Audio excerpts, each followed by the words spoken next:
नमस्कार, स्वागत है एक बार फिर से आपका। और यहाँ पर हम लगातार बात कर रहे हैं किस तरह से पिछले कुछ सालों में जो नहीं हुआ वो इस बार हुआ, लेकिन सीधे आपको बीजेपी की पीसी यहाँ पर हो रही है, वहां लेके चलते हैं।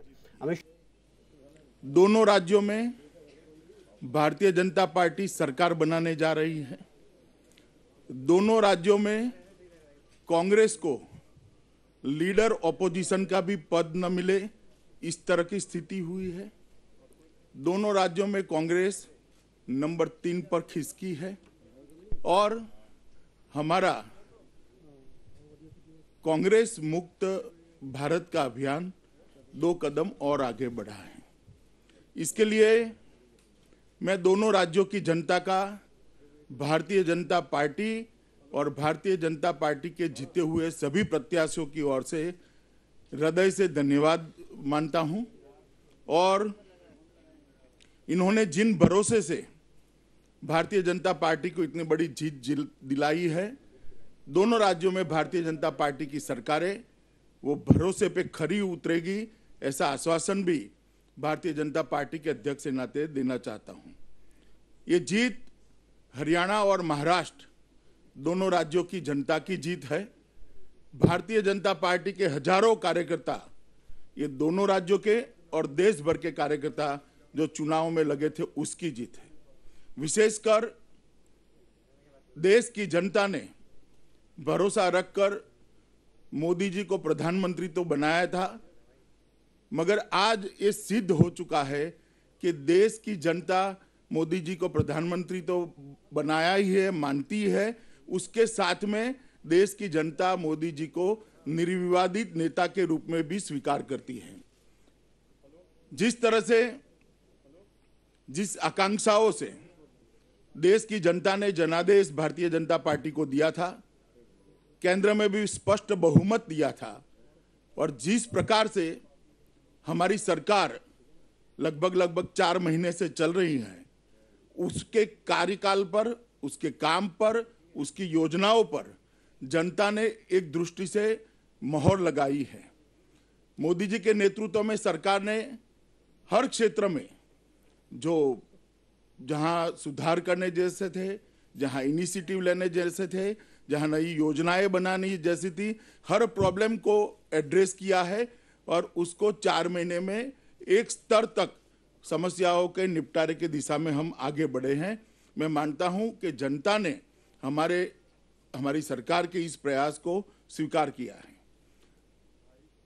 मोदी जी ने इन दोनों राज्यों में चुनाव की जो सभाएं की और सभाओं में जिस तरह की अपार भीड़ उमटी है, इससे ये चर्चा मैं मानता हूं कि निरर्थक हो गई है कि लोकसभा चुनाव के बाद क्या होगा।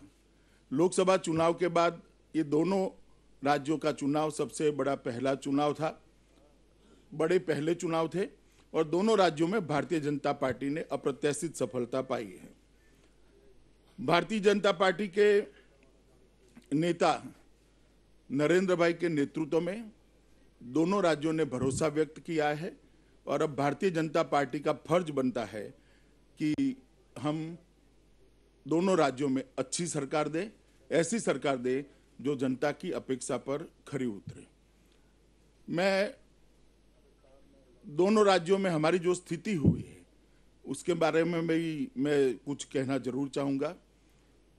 चुनाव के पहले ऐसी स्थिति उत्पन्न हुई कि दोनों राज्यों में, हरियाणा और महाराष्ट्र दोनों राज्यों में भारतीय जनता पार्टी को अकेले चुनाव में जाने का फैसला करना पड़ा। ये फैसला करने के बाद हरियाणा में हम कभी 26 से ज़्यादा सीटें नहीं लड़े थे और 16 से ज़्यादा सीटें नहीं पाए थे। वहाँ पर हम 90 की 90 सीटें लड़े और लगभग 49 सीटों पर भारतीय जनता पार्टी जीतने जा रही है। तो एक माने में करीब 74 सीटें ऐसी थी जो भारतीय जनता पार्टी पहली बार लड़ रही है, और वहां पर भी हमने चुनाव लड़ा, चुनाव ऑर्गेनाइज रूप से लड़ा और हम विजयी बने। महाराष्ट्र में हम कभी 119 से ज्यादा सीटों पर चुनाव नहीं लड़े थे। इस बार हमने 288 से 88 सीटों पर भारतीय जनता पार्टी का गठबंधन चुनाव लड़ा और लगभग 121 के आसपास सीटें भारतीय जनता पार्टी का 122 सीटें भारतीय जनता पार्टी का गठबंधन जीता है। हम सबसे बड़ी पार्टी बनकर आए हैं और वहां पर सरकार बनाने जा रहे हैं। वोट शेयरिंग की बात करें तो हरियाणा में हमने 33.2% मत पाए हैं और महाराष्ट्र में हमने 27.7%, मतलब करीब करीब 28% वोट पाए हैं, जो अपने आप में एक बहुत बड़ी उपलब्धि है। हरियाणा में गत चुनाव में हमने 9% वोट पाया था और महाराष्ट्र में गत चुनाव में हमने 14% वोट पाया था।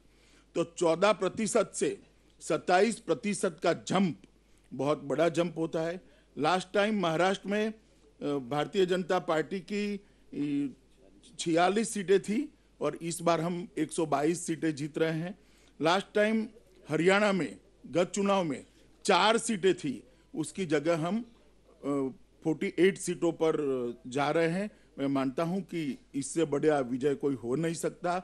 और जो विरोधी हमारे कहते थे कुछ उपचुनावों को, नतीजों को लेकर कि मोदी लहर समाप्त हो गई है, आज सिद्ध हो गया है कि मोदी लहर आज भी सुनामी की तरह सबको ध्वस्त करने में सक्षम है। धन्यवाद। आएगा सवाल। यहाँ तो बीजेपी नेता अमित शाह की अगर बात करें, राष्ट्रीय अध्यक्ष हैं और उन्होंने सीधे तौर पर यहाँ पर मोदी लहर की बात कही है और कुछ ऐसा देखने को भी मिला है। अगर हरियाणा की खासतौर पर बात करें तो पिछली बार जो 4 सीटें मिली थी और इस बार जिस तरह से लगभग 47-48 सीटों की बात करते हुए नजर आ रहे हैं अमित शाह, उससे तो गदगद नजर आएंगे ही। तमाम मेहमान हमारे साथ यहाँ पर बने हुए हैं, एक बार फिर उनसे आपकी मुलाकात करवा देते हैं। बलराज दाइमा जी हमारे साथ जुड़े हुए हैं, बहुत बहुत स्वागत है। वरिष्ठ पत्रकार हैं। साथ ही भाईराम मंगला जी बीजेपी नेता हैं, सर आपका भी बहुत बहुत स्वागत है। पंकज कुमार हमारे साथ जुड़े हुए, हमारे सहयोगी, सर स्वागत है आपका। और साथ ही हमारे साथ सुमन दहिया जी जुड़ी हुई हैं, कांग्रेस नेता, आपका भी बहुत बहुत स्वागत है। सबसे पहले मंगला साहब आपके पास आना चाहूँगा कि यहाँ पर कहें कि मोदी लहर की जो बात की जा रही है, राष्ट्रीय अध्यक्ष बीजेपी के हैं अमित शाह, और उसी का इफेक्ट है ये पूरा? बिल्कुल, ये तो हरियाणा की जनता ने सिद्ध कर दिया कि भाई मोदी लहर है। अब जब आपको सबको पता है कि पिछली बार 4 सीटों से हम 48 पर आए हैं, हाँ। तो ये कहीं जनता ने हमारे नेताओं पर, हमारे प्रधानमंत्री जी पर ये विश्वास जताया है कि इनके नेतृत्व में ही हमारे प्रांत का भला हो सकता है।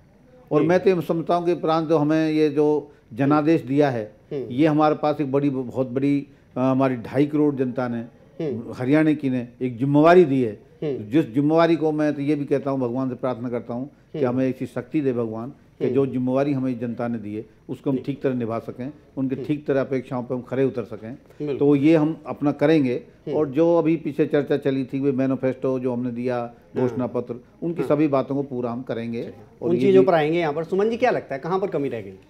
देखिए, कमी कुछ नहीं रही है। मैं ये कहना चाहूँगी कि जिस तरीके से जो बात करी, ये बात हम भी कहते आए हैं कि बीजेपी की जीत नहीं, ये मोदी की जीत है। और ये बात कहना कि एक मोदी फैक्टर जो इनके यहाँ पर आया, क्योंकि इससे पहले 20 साल तक बीजेपी कहाँ थी। अगर बीजेपी का फैक्टर होता तो ऐसा नहीं होता कि 20-20 साल तक का गैप हो जाता है।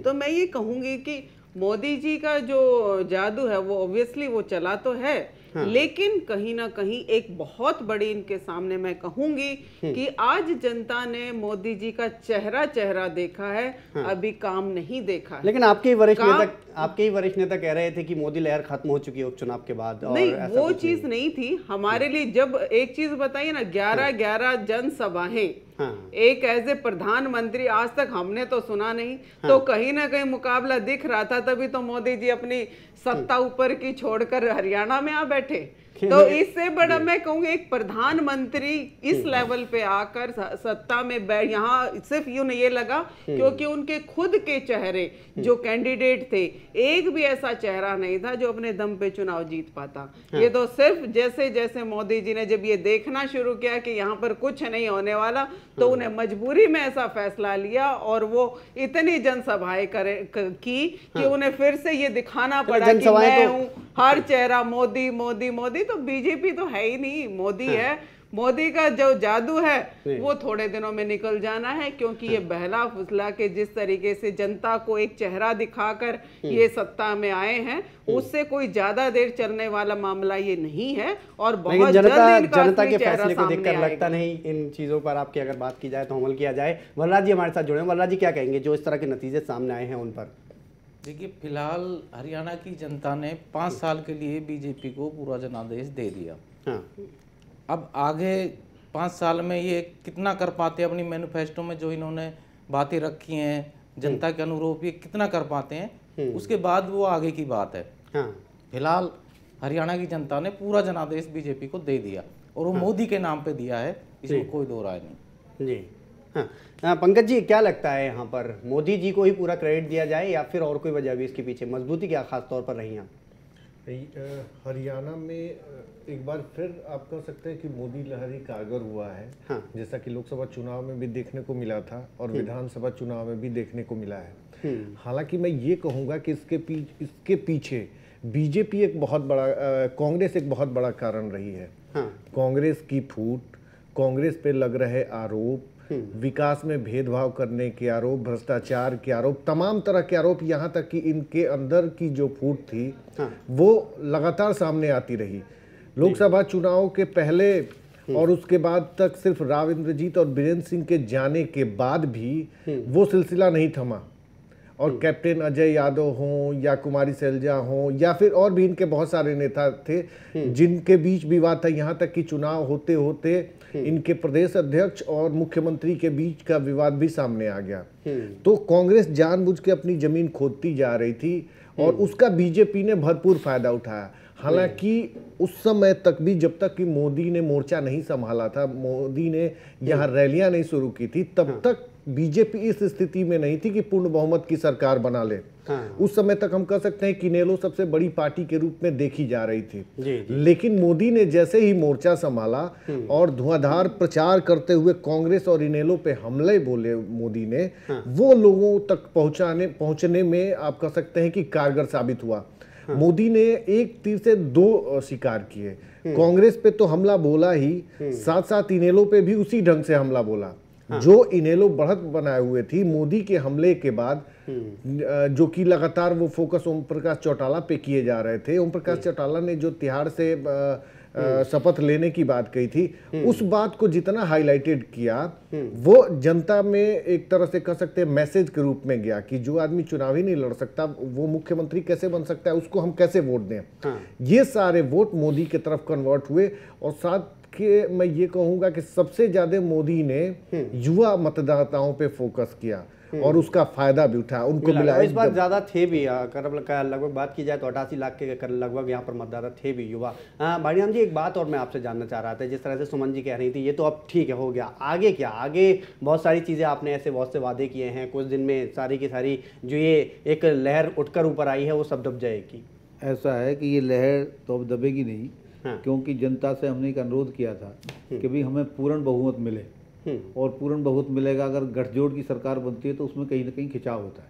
हाँ। क्योंकि जब भी कोई साझे का काम होता है तो वो मतलब ठीक तरह चल नहीं पाता। हाँ। तो जनता ने ये स्वीकार किया कि उन्होंने हमें मतलब इंडिपेंडेंट सरकार दी है और जनादेश दिया है, तो एक तो हम उनका स्वागत करते हैं, धन्यवाद भी करते हैं अपनी पूरी जनता का। हाँ। लेकिन अब ये है कि हम वो चला पाएंगे नहीं चला पाएंगे, क्योंकि हमारे पास सारे जितने भी हैं सब अनुभवी योग्य नेता हैं और अनुभवी होने के नाते कांग्रेसी हैं, इसीलिए ऐसा है सुमन जी, जब आप बोले थे मैं चुप था, नहीं आप बोले थे मैं चुप था। बात यह है कि हम जो नेता ने हमें कोई ये इम्पोर्ट तो करने नहीं है। हाँ। वो तो अगर आज हमें जनादेश मिला है जब तो मिला जो हमारे साथ बहुमत आ गया। और सुमन जी ऐसा हुआ भी क्यों? हाँ, और नहीं अगर ये बहुमत तो कांग्रेस का था, ये हमारे साथ आ गया बहुमत, जब तो हम सरकार में आए। अगर ये बहुमत उधर रहता तो कैसे रहता?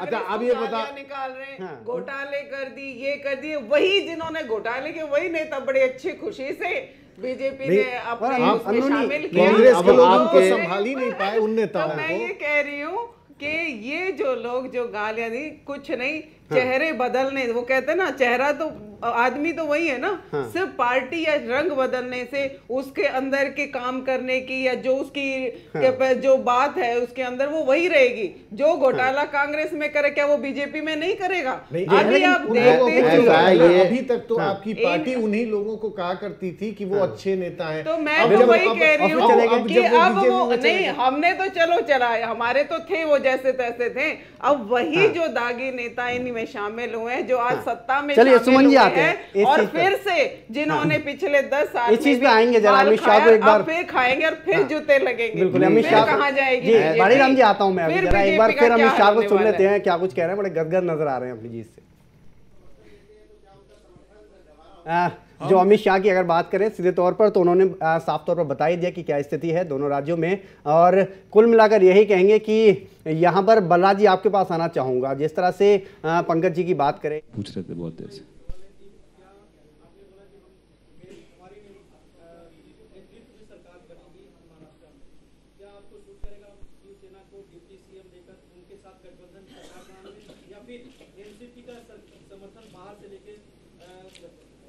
देखिए अभी तो पटाखे जलाने का मूड है, इतनी गंभीरता से किसी ने सोचा नहीं है। सरकार बनाएंगे बिल्कुल, आप चिंता मत करिए, ढंग से सरकार बनेगी, ढंग से चलेगी और दोबारा हर जगह की तरह चुनकर भी आएगी। चलिए, और कोई ये दो राज्यों के रेफरेंस में कुछ पूछना है तो संजय जी। हाँ,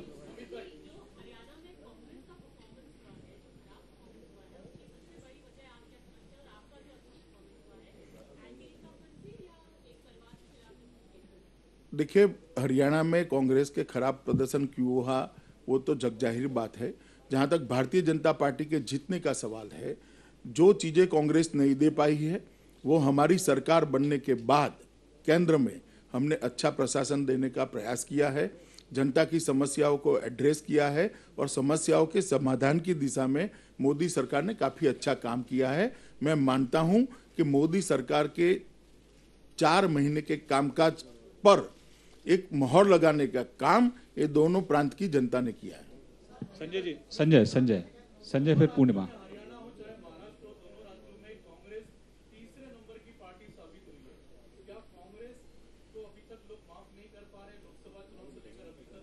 अरे भाई वो तो अब प्रकट हो गया।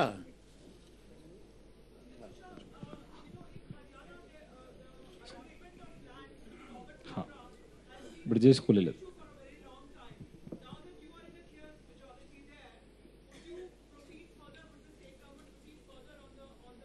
हम विंडिक्टिव तरीके से कुछ भी नहीं करेंगे, एडमिनिस्ट्रेटिवली जो सही होगा इसके दिशा में फॉर्मली हमारी सरकारें आगे बढ़ेगी। ब्रजेश जी।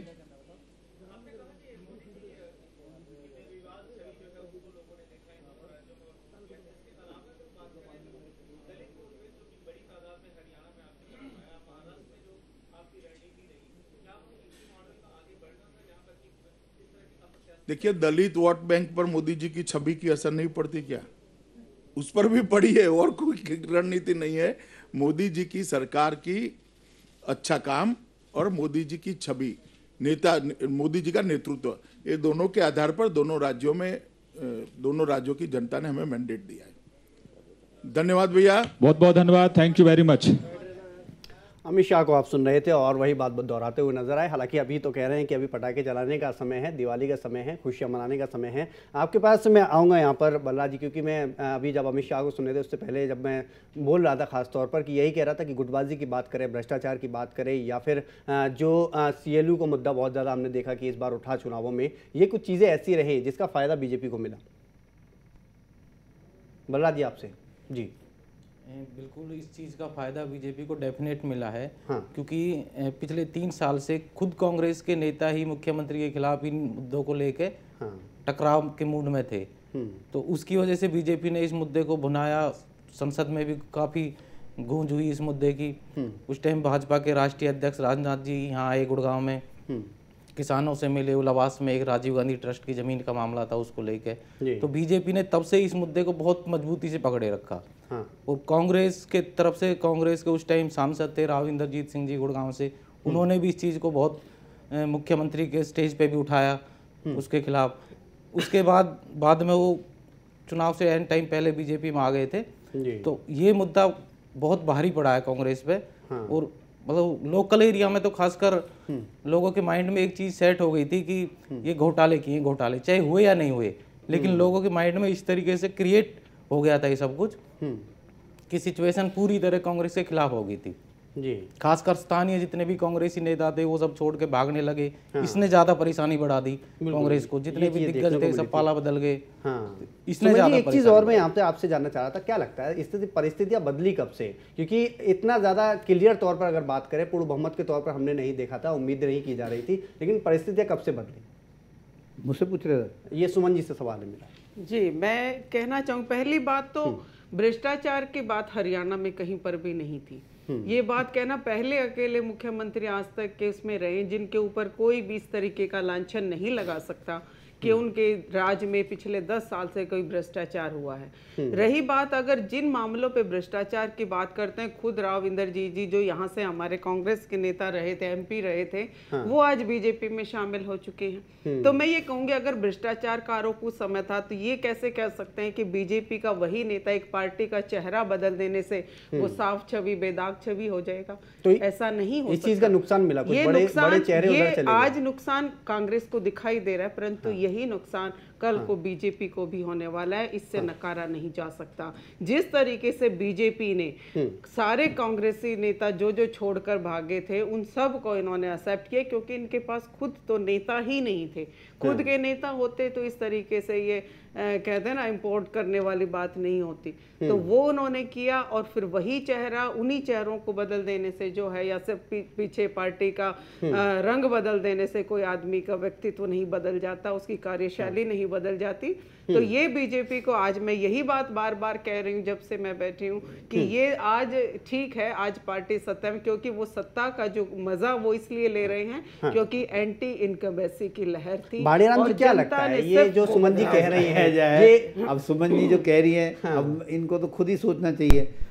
देखो जो राव इंद्रजीत की बात कर रही है, राव इंद्रजीत ने कांग्रेस में रहते हुए एमपी और 2 साल पहले से ही अपने इंसाफ मंच का एक संस्था बनाई और इंसाफ मंच से उन्होंने कांग्रेस की बुराई, कांग्रेस की सारी इंसाफ मंच किया, लेकिन पार्टी से पद तो नहीं छोड़ा। मंगला साहब पद क्यों नहीं छोड़, इस्तीफा क्यों नहीं दे दिया? फिर इंसाफ मंच बना करके कांग्रेस में रहते हुए जितनी वो बात जो भ्रष्टाचार थे, जो भ्रष्टाचार हुए, जो मतलब उन्होंने मंच तो आप 10 बना लीजिए। मैं जब मानती अगर उस नाम पर अगर इंद्रजीत जी ने अपना पद छोड़ दिया होता, त्याग पत्र देते, पब्लिक को पता लगता, ऐसी बातें तो अब भी कहेंगे। आप यही बात मैं आपको समझा रही हूँ कि आप बीजेपी में बैठे हैं, ये बात हमारे साथ तो हो चुकी, परंतु अब बारी आपकी है, अब बारी बीजेपी वालों की है। सुनो उन्होंने जब ये देखा कि हमारे प्रदेश का मुख्यमंत्री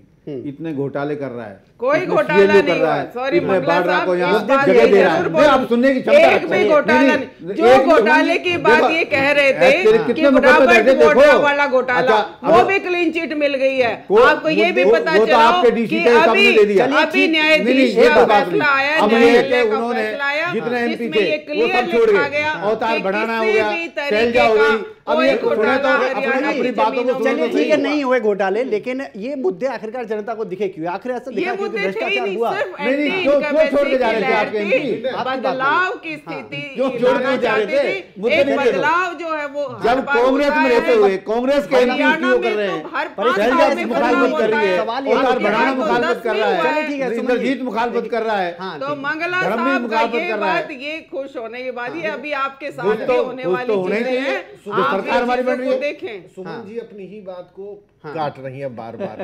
अब मैं बताऊं इन्होंने क्या कहा कि हमारे ही नेताओं को लेके इन्होंने और इंपोर्ट करके और उसके बाद अब इनको भुगतना पड़ेगा। हाँ बिल्कुल वही बात, ठीक है, मैं आप ही की बात को बढ़ा रहा हूँ। वो नेता वहां चले गए तो भ्रष्टाचारी हो गए। ठीक, इनके यहाँ भ्रष्टाचार नहीं हुआ। इन्होंने कहा कि हमारी सरकार पे, मुख्यमंत्री पे कोई भ्रष्टाचार का आरोप नहीं लगा। आप एक भी बताइए मुझे, देखिए इनकी जो सरकार चल रही थी, मुख्यमंत्री जी पे भ्रष्टाचार का एक भी आरोप बता दीजिए, मैं मान जाऊंगी। इनकी जो सरकार चल रही थी, हाँ सुन लीजिए, इनकी जो सरकार नहीं, मैं भ्रष्टाचार की बात सुन लीजिए, इंद्रजीत पे लगा था, अभी इनकी जो सरकार चल रही है या चल रही थी, वो जिन खंभों पे टिकी हुई थी हजगा के विधायक पे, उनको कोर्ट ने ही करार दे दिया कि वो जो कांग्रेस का सपोर्ट उन्होंने किया था वो इलीगल था।